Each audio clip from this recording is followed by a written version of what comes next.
He was the dashing mogul every ambitious entrepreneur wanted to emulate.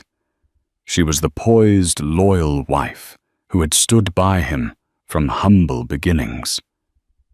No one would have guessed that behind the gated mansion's manicured lawns, betrayal festered like poison.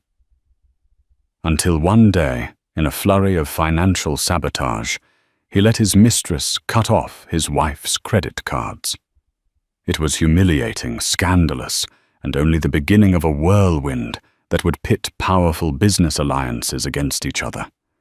In a boardroom confrontation that stunned everyone, the CEO himself stepped in, but not in the way anyone expected. Buckle up. This is the story of love, greed, and revenge. Jordan Alberts was not born into luxury. He grew up in a cramped one-bedroom apartment on the outskirts of Milwaukee, where he learned to hustle by selling candy bars door to door at the age of 10. Over the years, Jordan's unwavering determination and charm propelled him into better circles. First at a local startup, then into his own tech company that caught the eye of an angel investor. By the time he was 35, Jordan was a self-made millionaire, a prominent figure on various entrepreneurial boards, and had connections with people like Mark Cuban, Bill Gates, and a few top executives at Google. His wife, Elizabeth Alberts née Wagner, had been with him through everything. They met in college at a small tech entrepreneur club meeting, both bright-eyed and dreaming of changing the world. Elizabeth came from a modest background, too. Her father was a retired auto mechanic, and her mother a homemaker. She'd studied communications with an emphasis on public relations, and it was through Elizabeth's network of contacts that Jordan first gained access to small local pitch events. While Jordan pitched his innovative software for automating small business tasks, Elizabeth made calls, arranged coffee meetups, and tried to capture the interest of potential backers. They married in a little chapel by Lake Michigan. It wasn't a lavish wedding, no star-studded guest list, no fancy reception at the Ritz. But to Jordan and Elizabeth, it felt perfect. A union built on genuine love, unwavering support, and a shared dream of building a life and a business empire together. Over the next decade, they grew from a modest condominium in Milwaukee to a stunning estate in Austin near Lake Travis, with a sweeping view of the water and rolling Texas hills. It was there at a philanthropic event organized by the Bill and Melinda Gates Foundation that Jordan's name landed on the radar of top-level investors. His company's smart automation technology was recognized for its potential to transform not just small businesses, but large-scale manufacturing and logistics. Soon after, Jordan's net worth skyrocketed from a mere $5 million to well over $200 million. For a while, everything was picture perfect. The marriage was strong, their personal synergy unwavering. Elizabeth handled some philanthropic duties, organizing events, acting as a goodwill ambassador for Jordan's brand, and forging new partnerships through her PR background. Their household staff adored them, describing Elizabeth as kind, gracious, and always mindful of the people around her. But money can be a seductive force, and success can open doors to darker temptations. Jordan began attending more exclusive networking events in Beverly Hills, New York, and beyond. Elizabeth was often at his side, but there were times she couldn't attend. Perhaps she was busy finalizing the details for a charity gala, or maybe she was simply burnt out from the unrelenting schedule. It was during these times, rare at first, then increasingly common, that Jordan got close to someone else. Her name was Ava Monroe.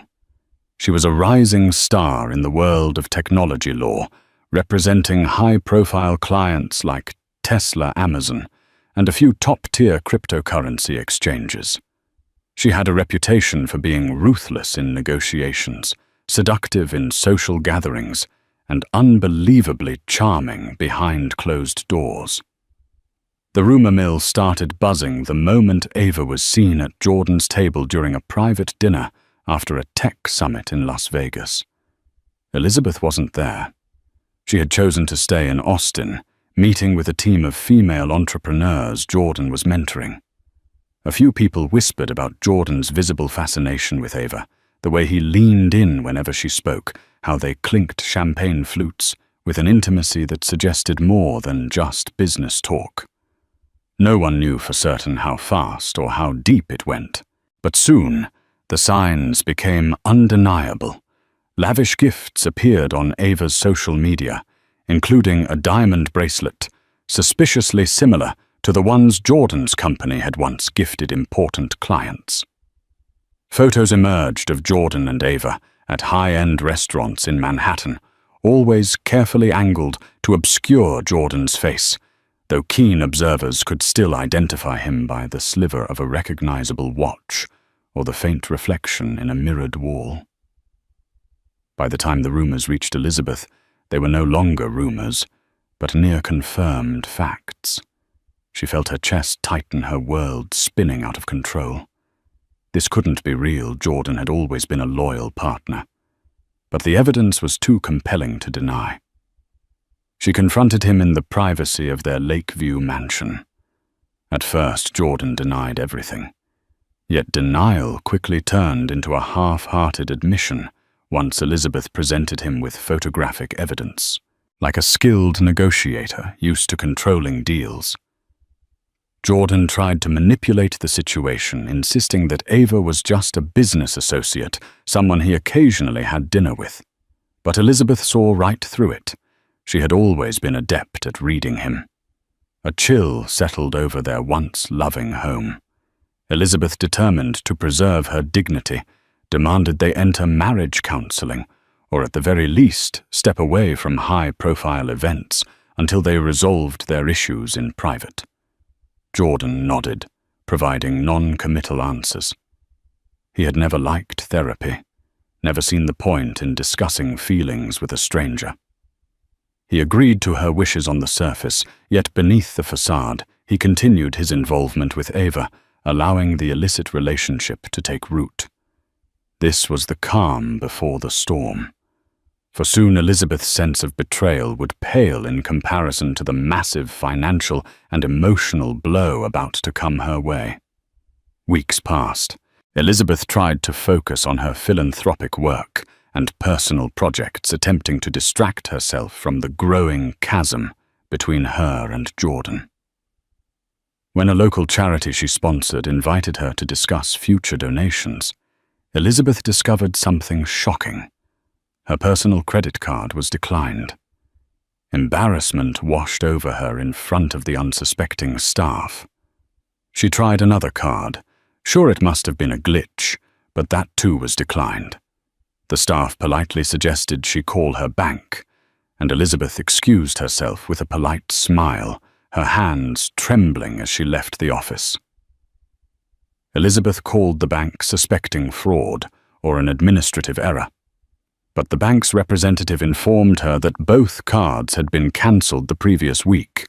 Under their joint account, they were tied to Jordan's finances, and evidently Jordan had authorized the cancellation. It felt like a punch to the gut. Why on earth would Jordan cancel her cards without her knowledge or consent?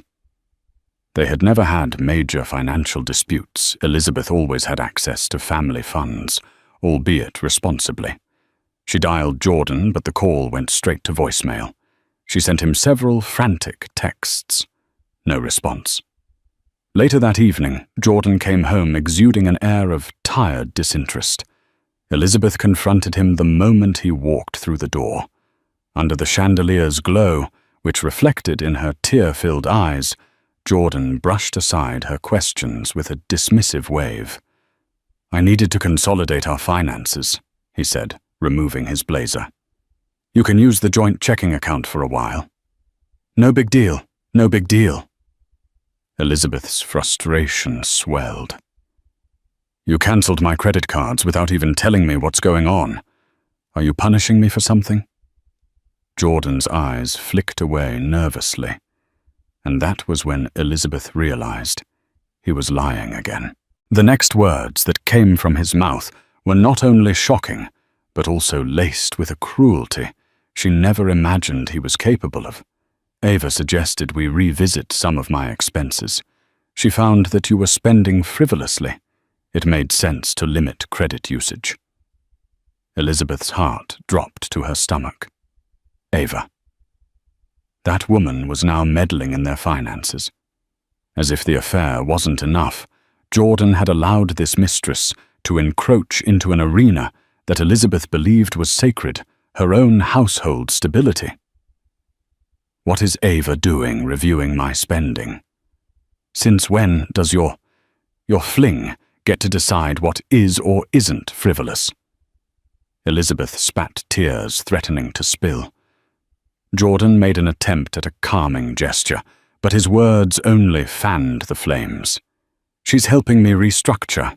Her firm has great insights into corporate finances. This is about the business, Elizabeth.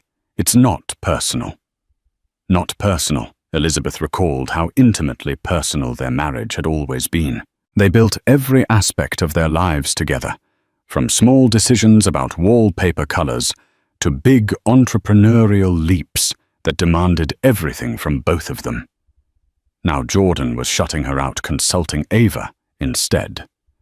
In a quavering voice, Elizabeth demanded, "Reinstate my cards. I am your wife. I have a right to our finances, and you know I've never been irresponsible with money." Jordan's face hardened with a new arrogance. "Not until we finalize our restructure," he said, referring to some nebulous plan Elizabeth knew little about. "I'll handle everything in the meantime." That moment, that cold exchange, was a harbinger of the bigger heartbreak to come. If Jordan was letting Ava control such details, what other aspects of their marriage was he willing to let her sabotage? As the days turned into weeks, Elizabeth discovered one more blow after another. The monthly allowance she used to cover household expenses had been slashed without explanation. The staff, including her personal assistant, was laid off. Bills began piling up, addressed to her name, but with no means to pay them aside from groveling at Jordan's feet. Friends and family started to notice. Elizabeth tried to hide her shame. She confided in her sister Caroline, who was enraged at Jordan. "This is financial abuse," Caroline insisted. "You should speak to a lawyer."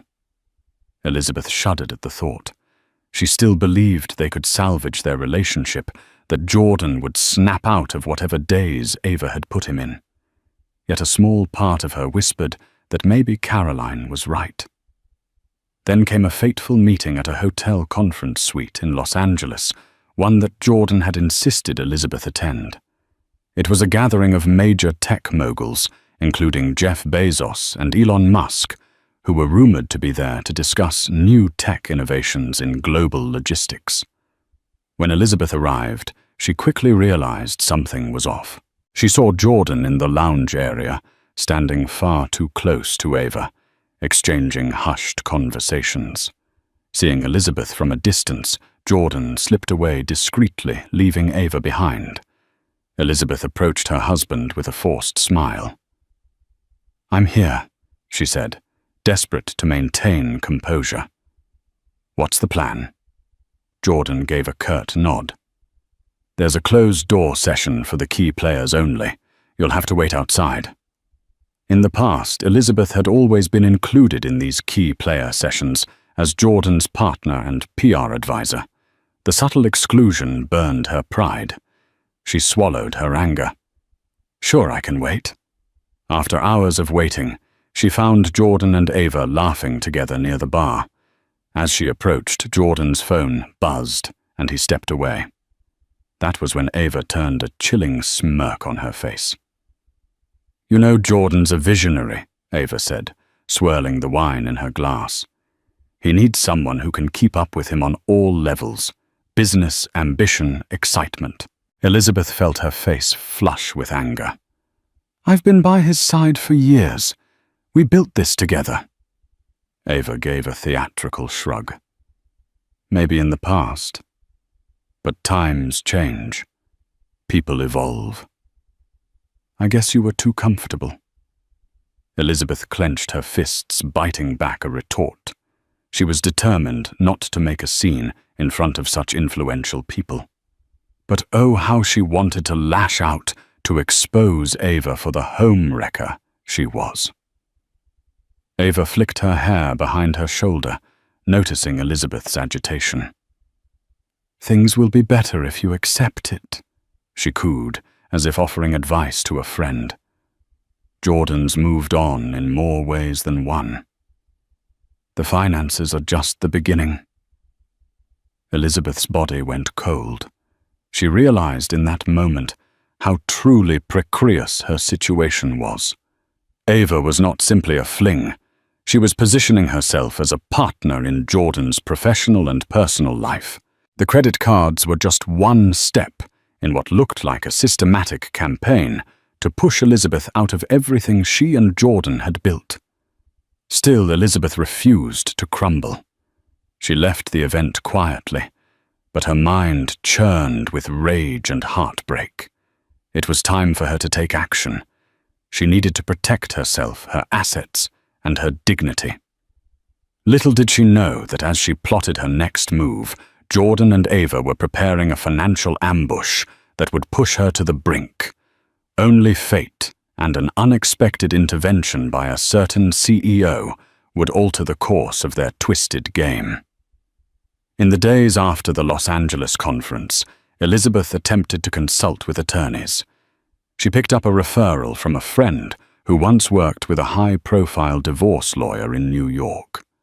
The initial phone calls were sobering, with Jordan's empire being primarily under his name and her credit cards cancelled. She had limited liquidity to hire top-tier representation. Even so, Elizabeth pressed forward. She managed to scrape together some funds from a personal savings account. Jordan had no access to money she had set aside from her early PR consulting days. It wasn't a large sum, but enough to secure a preliminary consultation. During that consultation, her lawyer, Michelle Liu, a bright and empathetic but hard-hitting attorney based in Houston, laid out the hard truth. Financial abuse and infidelity are serious grounds for divorce, Michelle said, scanning through Elizabeth's financial statements. But if Jordan's funneling money and assets into new accounts under his own name, or shifting resources to places you can't see, we need proof, and we need it fast. Elizabeth swallowed. She recounted Ava's involvement, how she was effectively orchestrating the restructuring. Michelle's pen scribbled quickly over a notepad. "You have a right to half of the marital assets, Elizabeth, but it looks like your husband is 2 steps ahead. We must move quickly." The plan was to gather evidence of Jordan's wrongdoing and file a court order to freeze marital assets, ensuring Elizabeth had a fair shot. But as they began drafting documents and rummaging through what records, Elizabeth had an avalanche of shocking details surfaced. Jordan wasn't merely cancelling credit cards. He was transferring stocks from their joint portfolio into an account under his newly formed trust. He had changed the authorized signatory details for a few of their properties, effectively locking Elizabeth out. He was also taking out lines of credit against certain properties, presumably to fund new ventures that, as Elizabeth suspected, involved Ava. The emotional strain weighed heavily on Elizabeth. She couldn't sleep, her appetite waned. Each day felt like standing at the center of a storm.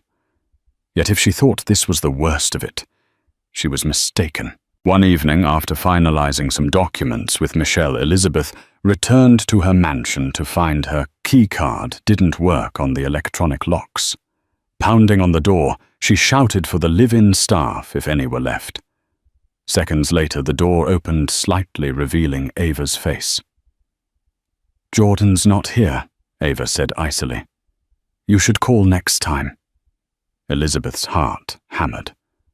This is my home. Get out of my way, she demanded, trying to push past.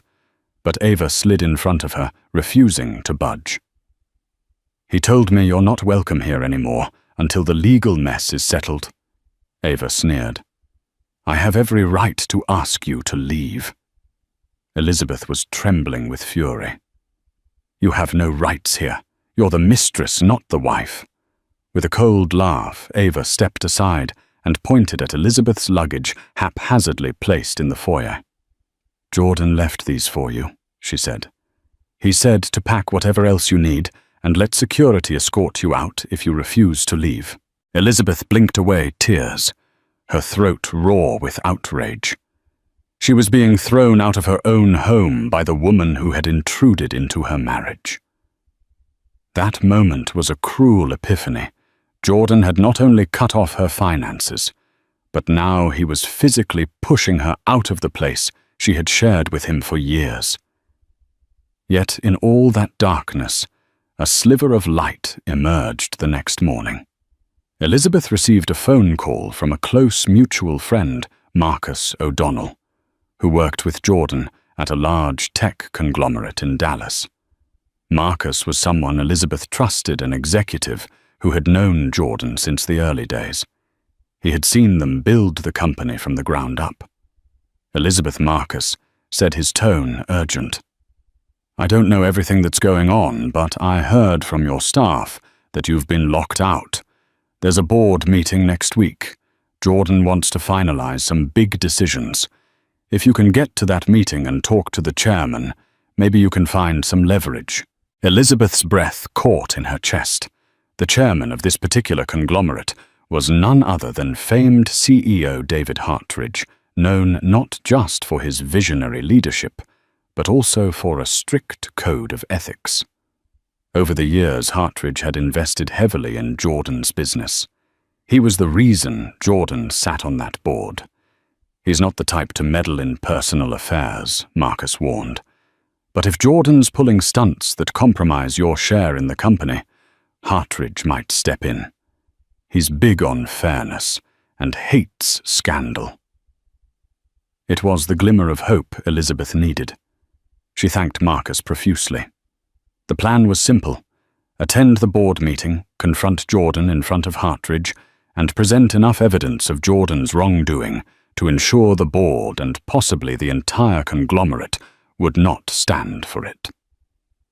She spent the week gathering documents, bank statements, and text message screenshots that implicated Jordan in unscrupulous financial moves. Michelle Liu helped compile everything into a neat folder. You need to be prepared for Jordan to lash out, Michelle warned. He'll try to discredit you in front of the board. Elizabeth nodded her determination, overshadowing her fear. She practiced her speech, reciting it in the mirror of her modest hotel room, where she had temporarily moved. Heart pounding, she told herself that if there was ever a time to fight, it was now. Finally, the day of the board meeting arrived. Elizabeth dressed in a sleek black pantsuit that radiated confidence. She walked into the corporate skyscraper in downtown Dallas, her chin held high despite the knot in her stomach. She spotted Jordan in the corridor, flanked by Ava, and a couple of the board members. As soon as he saw Elizabeth, his expression darkened. You're not supposed to be here, Jordan said, trying to keep his voice low.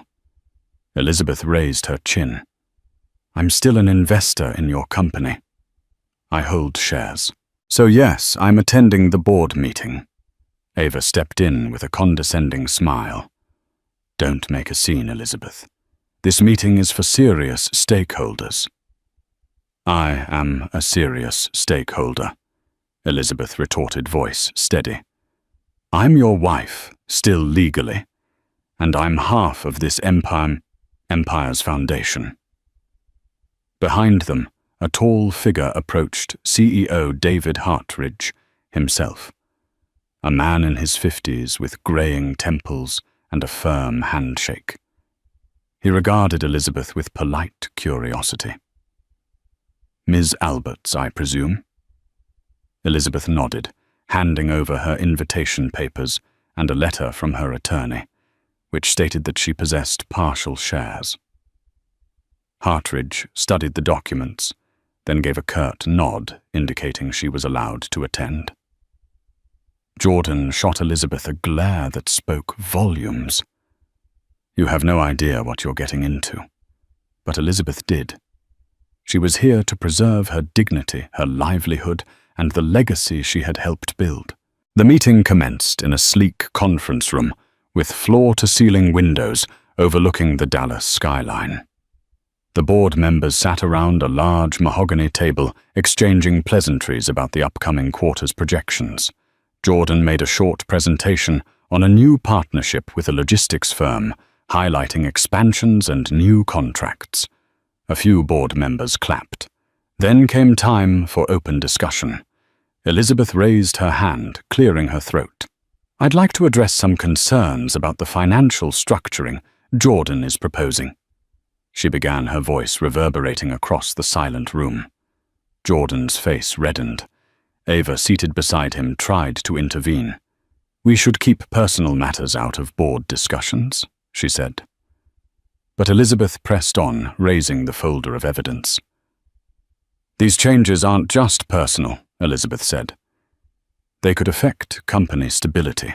Jordan is funneling resources into a new trust making questionable decisions without transparency. I have documents signed by him with references to Ms. Ava Monroe demonstrating a conflict of interest that could potentially compromise investor trust. A hush fell over the room. Hartridge's brow creased. Jordan, is this true? Jordan stood, scrambling for composure. This is a personal matter. Elizabeth is overstepping her bounds. She's not. Hartridge replied, his voice sharp. If there's a conflict of interest that threatens the stability of our partnership, it's very much a board matter. Jordan's eyes darted between Hartridge and Elizabeth. For the first time, he seemed cornered, uncertain how to proceed. Ava shot Elizabeth a lethal glare, realizing that Elizabeth's boldness had forced the topic into official territory. The tension was palpable. Elizabeth's heart thumped so loudly, she was certain everyone could hear it. But she stood her ground. Continuing. I also discovered lines of credit being taken against marital properties to fund expansions. These expansions could be legitimate, but the details are obscured. I have reason to believe Ms. Monroe is manipulating these finances for her personal gain. Murmurs rippled through the board. A couple members exchanged uneasy glances. Even those who might have sided with Jordan seemed rattled by the magnitude of Elizabeth's accusations. Hartridge steepled his fingers, evaluating the situation. I propose we recess for 15 minutes. Jordan, Elizabeth, Miss Monroe, please step into my office. Jordan inhaled frustration etched across his features, but he couldn't refuse the CEO's request, not without causing a catastrophic scene. The three followed Hartridge into a glass-walled corner office, shutting the door behind them. In that tense, enclosed space, the real battle began. Elizabeth laid out her evidence on the polished table before Hartridge. Jordan tried to dismiss it all as a personal dispute, but Hartridge was no fool. He could see the potential for scandal, especially if a partner was using company infrastructure for personal vendettas. Throughout this heated exchange, Ava attempted to deflect blame. She portrayed herself as a legal advisor, merely suggesting financial moves, disclaiming any wrongdoing. But Elizabeth's carefully compiled documents suggested otherwise. Emails, text messages, and proposed legal documents bore Ava's digital fingerprints. Hartridge's expression darkened. Jordan, this is unacceptable. If these documents are authentic, you've put your personal entanglements ahead of corporate responsibility. I won't allow it under my leadership. Jordan's face went pale. He tried to protest to label Elizabeth's claims as overblown, but Hartridge had already made up his mind. "Until this is sorted out, Jordan, I'm placing your proposals on hold. We can't move forward with any major financial changes if they're under this sort of ethical cloud." Elizabeth felt a surge of relief, a faint vindication. While she hadn't resolved the core issue of Jordan's betrayal, at least the board wasn't letting him run roughshod over her financial future. But Jordan, cornered and embarrassed, lashed out in desperation. "You can't shut me down like this," he snapped at Hartridge, voice tight with anger. "I'm the one who made that original deal with your conglomerate. You need my innovation." Hartridge stood up, bristling at Jordan's tone. "I'm the CEO, and you've just made me question your reliability and integrity. Watch yourself, Jordan." Ava stepped closer to Jordan, placing a hand on his arm to calm him, but he shrugged her off. "You'll regret this," he warned Hartridge, then turned to Elizabeth. "And you made a fool of me in front of everyone." Elizabeth clenched her fists, refusing to cower. "You did that to yourself," she said, voice trembling with both fear and resolve. Jordan stormed out, slamming the door behind him. Ava followed quickly, her heels clicking on the marble floor. Hartridge sighed, looking at Elizabeth, who was holding back tears. "Thank you for bringing this to my attention," Hartridge said. "I'm sorry about your personal struggles, but I have to protect the board's interests. If you need anything, contact my office. I'm not a family court judge, but I won't let Jordan drag the company down." With that, Elizabeth let out a shaky breath. She had achieved a small but crucial victory, yet she couldn't shake the nagging sense that Jordan, humiliated and cornered, was far from finished. She left the skyscraper, stepping out into the bright Dallas sun, uncertain, but determined. Little did she know this chapter was only the start of a far more explosive confrontation, one that would involve security teams, sudden betrayals, and a twist that would bring Jordan himself to his knees. Life outside the mansion was lonely, but Elizabeth was thankful for the reprieve from Ava's manipulations. She rented a small apartment near downtown Austin and used what funds she had left to secure her basic needs, while Michelle continued to press for a financial freeze on Jordan's assets. In the weeks following the tense board meeting, Jordan went surprisingly quiet. No more legal letters arrived. No more credit lines were sabotaged. He didn't attempt to contact Elizabeth, nor did Ava. Instead, it seemed as though they had retreated into some silent fortress, likely strategizing their next move. Elizabeth took advantage of the lull. She reconnected with old friends and mentors, explaining partially at least what she was going through. While many were shocked, they offered support in the form of references, moral encouragement, and occasional leads for a stable job or a business partnership. Despite the heartbreak, Elizabeth discovered a renewed sense of purpose. She wasn't just a passive bystander in Jordan's world. She had her own capabilities, her own strengths. Slowly, she started consulting for small tech firms, using her communications and PR background to help them craft compelling pitches. It wasn't a fortune, but it was honest work that reminded her she could stand on her own 2 feet. Then one evening, she received a phone call from an unknown number. A crisp, professional voice greeted her. "Hello, Elizabeth. This is Patricia Carlson. I'm an executive assistant at Tesla, working under Elon Musk's leadership team." Elizabeth's heart thudded. She had met Patricia briefly at a tech conference in Berlin 2 years ago, but they'd never exchanged more than pleasantries. "How can I help you?" Elizabeth asked, mind racing. Patricia hesitated. "I might have information relevant to your predicament with Jordan." Let's just say some of our legal divisions have been observing Ava Monroe for a while, and some red flags have come up. Red flags. Elizabeth's curiosity flared. You're investigating her. A slow exhale from the other end. Our major concern is that she's potentially engaged in insider trading, or at least something that veers close to it. She's been known to manipulate powerful men to gain inside info on deals, especially around new technologies. We don't have direct evidence, but we do know that she's heavily involved in your husband's finances. We suspect she might be siphoning resources for her own agendas. Elizabeth's mind reeled. This was bigger than a domestic spat.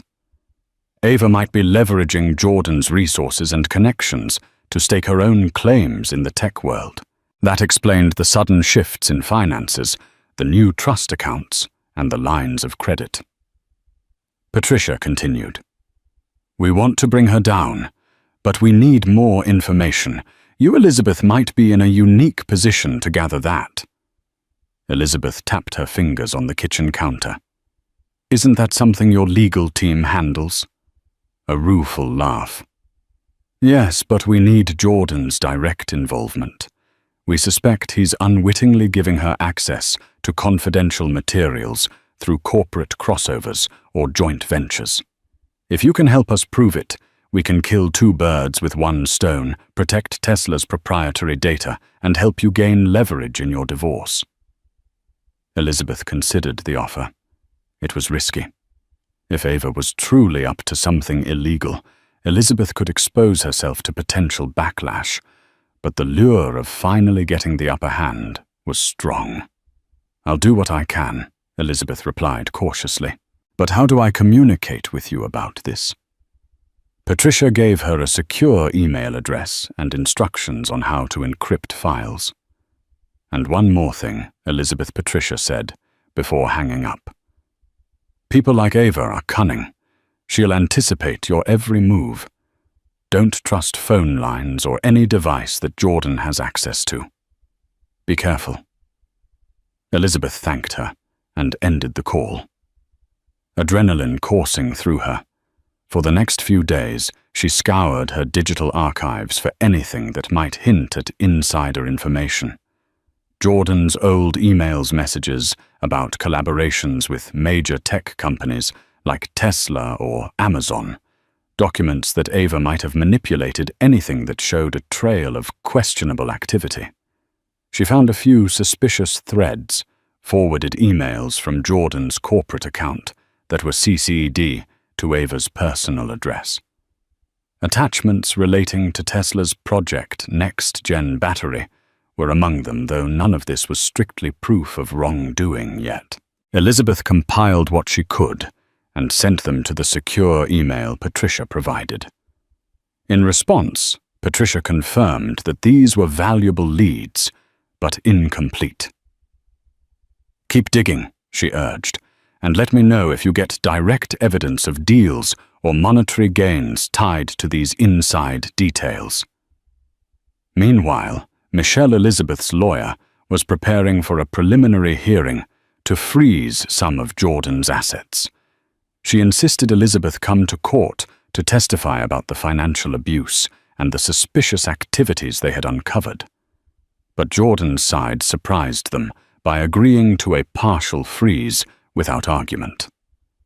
That's strange, Michelle said, tapping a pen against the conference table. Why would he agree so easily? Elizabeth shrugged, perplexed. Maybe he realizes fighting me will look bad in front of the board. But Michelle wasn't convinced. I suspect he's preparing a bigger move. Be vigilant. He may have more leverage than we know. The next morning, Elizabeth received an unsolicited text from Jordan. We need to talk, face to face.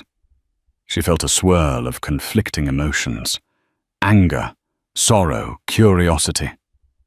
But she knew she had to tread carefully. She agreed to meet him in a public place, a cafe near the courthouse, where she could keep the upper hand. When Jordan arrived, he looked tired, as though the weight of his troubles had worn him down. He offered a half-smile, which Elizabeth did not return. "Liz?" He began using the old nickname he once uttered, with affection. Things got out of hand. She crossed her arms. "You think—" He sighed, scanning her face for warmth that was no longer there. "I want to settle this amicably. We can discuss spousal support, property divisions, everything. No need for a long, nasty court battle." Elizabeth let the silence hover. She wasn't naive enough to believe him at face value. "Amicably? Are you telling me Ava is out of the picture?" Jordan's shoulders tensed. "This is about you and me, not her. Look, maybe I got carried away with Ava's advice. She's a brilliant attorney." "She's manipulative," Elizabeth cut in sharply. He brushed the point aside. "Regardless, I'm willing to compromise, but I need you to lay off this insider trading nonsense. It's reckless. You're endangering my reputation." Elizabeth realized then that Jordan knew she'd been snooping into his communications. Perhaps Tesla's legal inquiries had begun reverberating in his circle. She saw the fear in his eyes. He was worried, if not about losing her, then about losing his empire. "You made me the enemy," Elizabeth replied, in a hushed, trembling tone. "When you let your mistress cut off my cards and throw me out of my home." Jordan looked away, shame flickering on his face. "I didn't handle that well. But you have to understand the pressure I'm under with these deals." She waited, letting him squirm. Then he continued. "You'll get a fair share. I promise. I just need you to stop meddling in my professional affairs, especially with Tesla or any other major collaborators. You'll ruin me if you do." A bitter laugh escaped Elizabeth. She thought of all the times she had stood beside him, protecting him, representing him before powerful players, forging alliances that were crucial to his success. Now he was pleading for her, not to ruin him. The irony nearly choked her. Before she could respond, Jordan's phone buzzed. He glanced at it and muttered a soft curse. "I have to go," he said, throwing some cash on the table for their untouched coffees. Elizabeth watched him leave a mixture of pity and disdain swirling in her stomach. It was obvious he was desperate, but was this a genuine attempt at reconciliation, or a ploy to keep her from uncovering more incriminating information about Ava? That question lingered as she returned to her apartment, drained. However, a new email from Patricia waited in her inbox. It contained an attachment, a partial timeline of suspicious trades linked to accounts rumored to be controlled by Ava Monroe. There were large bets placed on Tesla's stock ahead of public announcements. Gains in the tens of millions. This is huge, Elizabeth thought. If she connected these trades to emails or calls between Jordan and Ava, it could be the smoking gun. And while Elizabeth had no intention of going to the feds on her own, Tesla's legal team could bury Ava, and by extension, Jordan's complicity, if he was involved. Elizabeth clutched her phone, anxiety coursing through her. She was walking a razor's edge. One false step, and Jordan might retaliate more fiercely, or Ava might strike.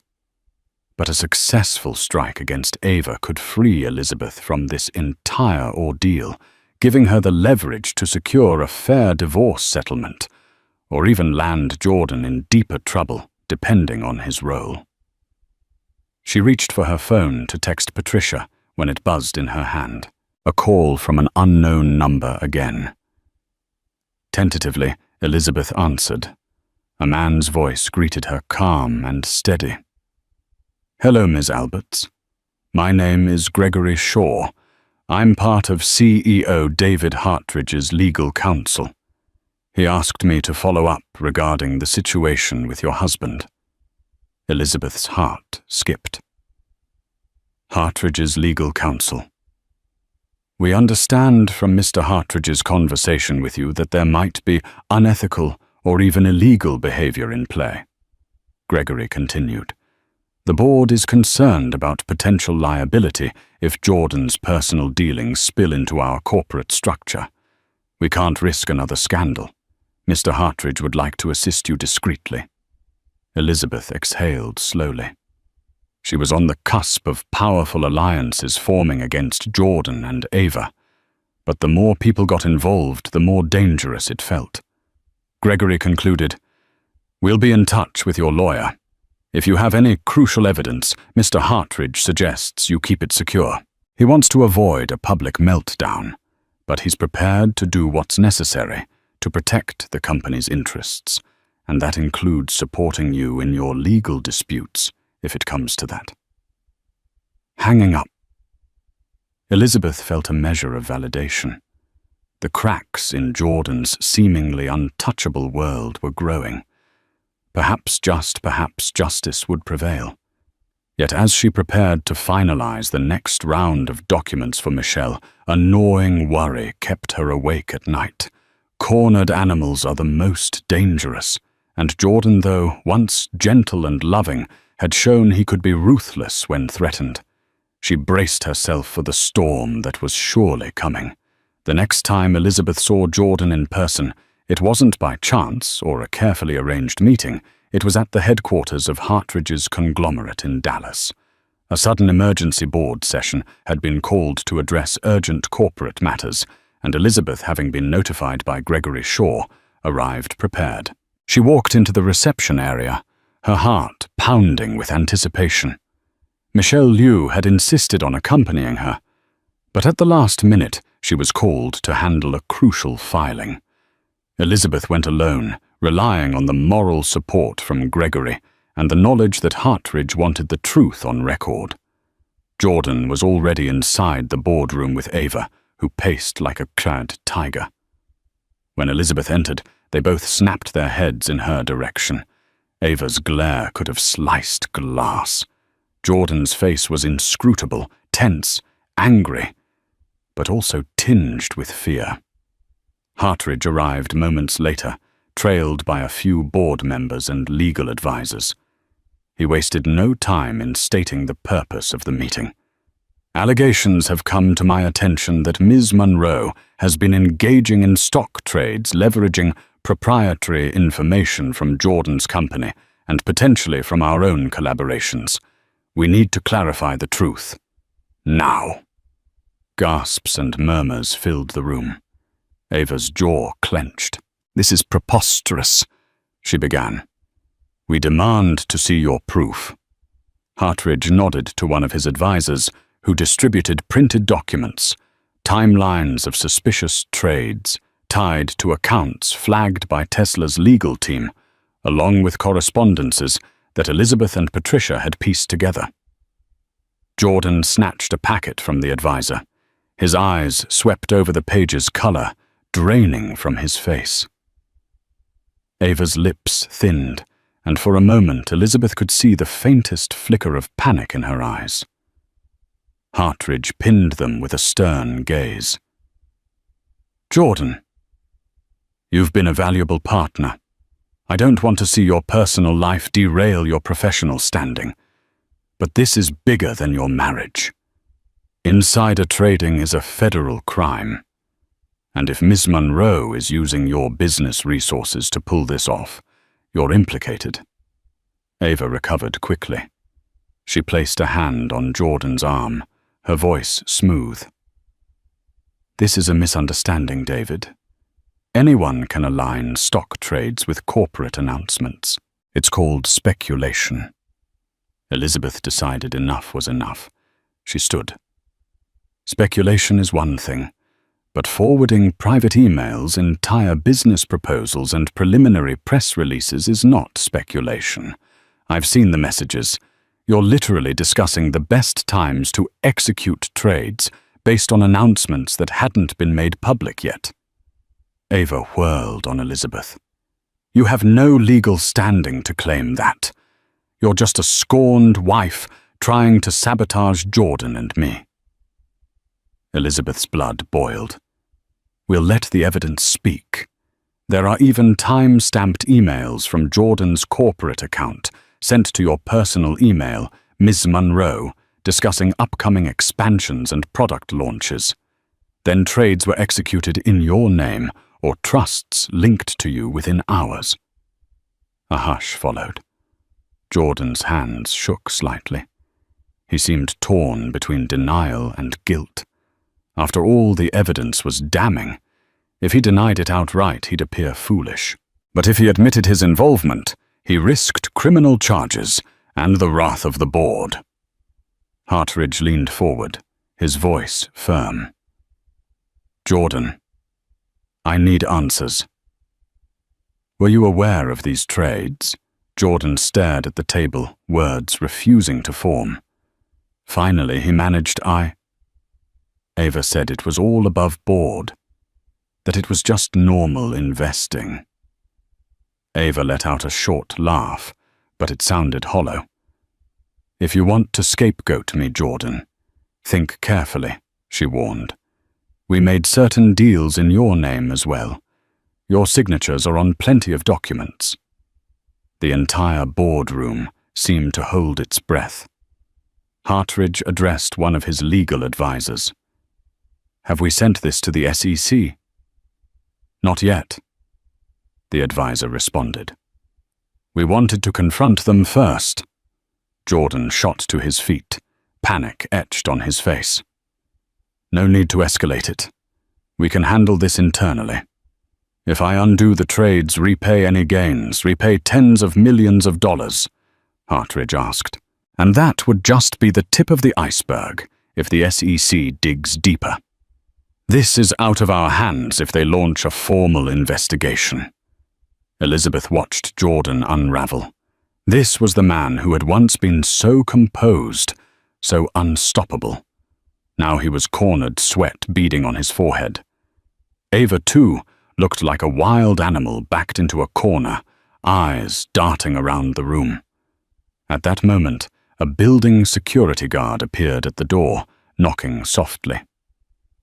Mr. Hartridge, you asked for security on standby, he announced quietly. Thank you, Hartridge replied, his tone like steel. I believe we might need you. Ava's eyes flitted towards the door, then back to Hartridge. She adopted a pleading tone. David, you know me. I've handled legal matters for some of the biggest players in the industry. I would never do anything to jeopardize your trust. Hartridge's face remained stony. I trusted Jordan, not you. And this evidence suggests you're at the center of a major ethical breach. If you don't have a verifiable explanation for each of these trades and how you obtained insider information, I have no choice but to protect the company from liability. Suddenly, Jordan snapped. Fear twisted into anger, and he pointed a trembling finger at Elizabeth. You did this. You ruined everything because you couldn't handle that I moved on. Elizabeth steadied her breathing, preparing to reply. But Hartridge cut in calm yet firm. Don't blame her for your poor decisions. You let your personal affair become a corporate liability. Something in Jordan cracked.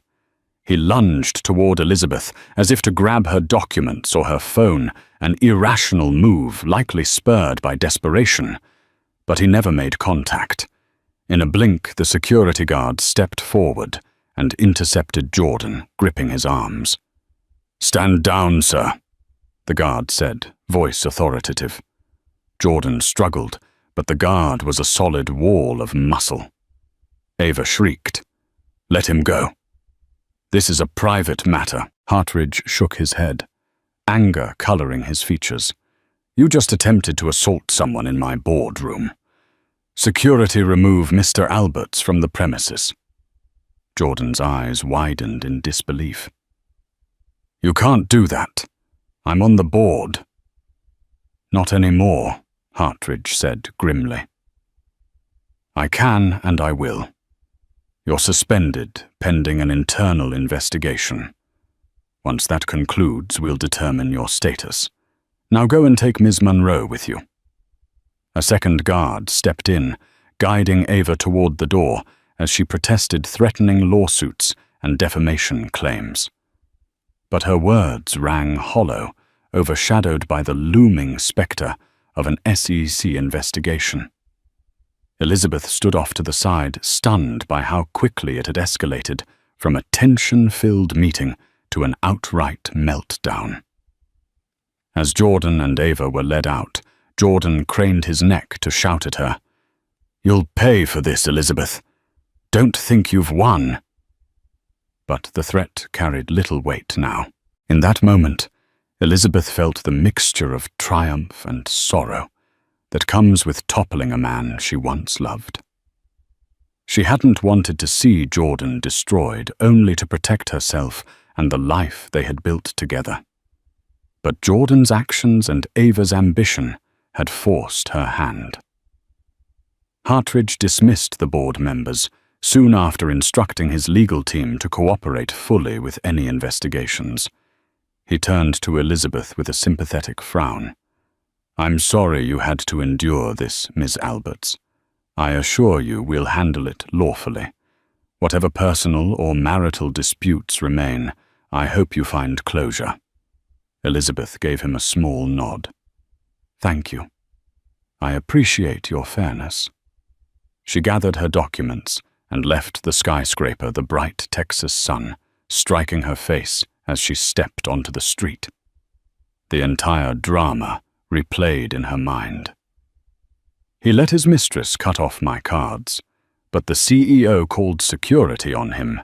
She thought a bitter yet satisfying sense of irony spreading in her chest. She wasn't naive enough to think it was over. Legal battles would continue, depositions would be taken, and the divorce was far from final. But in this pivotal moment, she had taken back her power, standing against the storm that Jordan and Ava had unleashed. And for the first time in months, Elizabeth felt a glimmer of hope that she might in the end be free from their tyranny. In the weeks that followed, word spread like wildfire. News outlets picked up on rumors of insider trading linked to a high-profile tech investor, hinting that a major name was under investigation. It didn't take long for the rumor mill to connect the dots to Jordan Alberts and his mysterious attorney-turned-partner, Ava Monroe. Elizabeth watched from the sidelines, inundated with calls and messages from acquaintances, reporters, and sometimes even old college classmates she hadn't spoken to in years. She ignored most of them, preferring to let the legal process unfold without adding fuel to the media frenzy.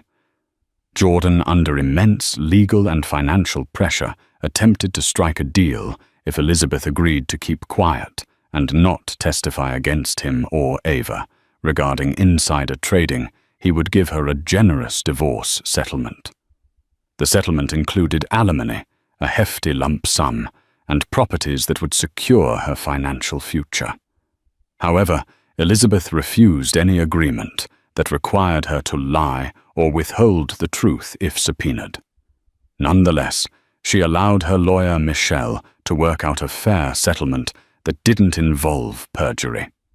Eventually, Jordan capitulated, realizing he had to salvage what he could from the marriage and business meltdown. The final settlement granted Elizabeth a significant portion of the assets, the mansion by Lake Travis, ironically, and a sizable share of Jordan's original tech startup. Meanwhile, Ava disappeared from the public eye, her reputation in tatters. Rumors surfaced that she'd fled the country, perhaps to avoid legal repercussions, while others suggested she was hiding out in some luxury villa, waiting for the storm to pass. Either way, her days of meddling in Jordan's finances seemed to be over. Elizabeth didn't celebrate Jordan's downfall. She quietly grieved the end of a marriage that had started in love and partnership, yet she also felt relief and a renewed sense of self. She returned to the Lake Travis mansion, deciding whether to keep it or sell. The sweeping views of the water brought back memories, some of which felt like knives to her heart, others that warmed her soul. She began a new chapter in her life, leveraging her PR skills to start a consultancy focused on helping women entrepreneurs navigate both business and personal challenges. She named it Phoenix Rose Consulting, symbolizing rebirth and resilience. To her surprise, she found more joy in championing other women than she ever did, standing behind Jordan at glitzy galas. She kept in touch with Patricia from Tesla, who occasionally updated her on the ongoing investigations. Whether Jordan faced criminal charges depended on further evidence. But at least for Elizabeth, the immediate threat to her assets and well-being had lifted. David Hartridge reached out, once inviting Elizabeth to a dinner with the board, presumably to mend fences. Elizabeth politely declined. She had no desire to relive the tension of board meetings or navigate corporate politics, where her personal life became public fodder. She was grateful for Hartridge's stance, but preferred to build her future away from the chaos. In moments of solitude, Elizabeth reflected on the entire ordeal. She'd once believed that love, loyalty, and shared ambition could conquer anything. Yet she also realized that unchecked power and ego could corrode even the strongest of bonds.